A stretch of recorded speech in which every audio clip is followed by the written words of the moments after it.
انجام یہودا، مقدس متی کی انجیل، اس کا 27 باب 1 تا 10 آیات تک۔ جب صبح ہوئی تو سب سردار کہنوں اور قوم کے بزرگوں نے یسوع کے خلاف مشورہ کیا کہ اسے قتل کریں، اور اسے باندھ کر لے گئے اور پلاطس حاکم کے حوالے کیا۔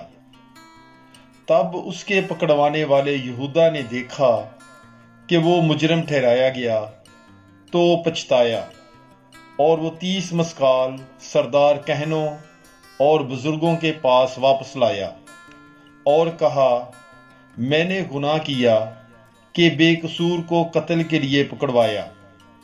وہ بولے، ہمیں کیا، تو جان۔ تب وہ مسکال ہیکل میں پھینک کر چلا گیا اور جا کر اپنے آپ کو پھانسی دی۔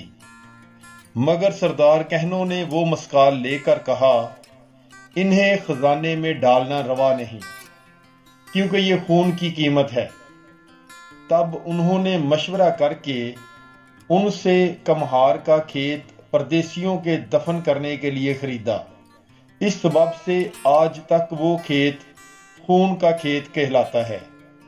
تب وہ پورا ہوا جو ارمیا نبی کی معرفت کہا گیا تھا کہ انہوں نے وہ 30 مسکال لیے، یعنی وہ لگان جو اس پر لگایا گیا۔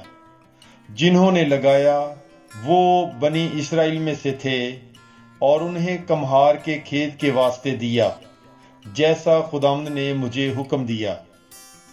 پاک کلام کے پڑھے اور سنے جانے پر خداوند کی برکت ہو، خدا کا شکر ہو۔ God bless you. Bible is life.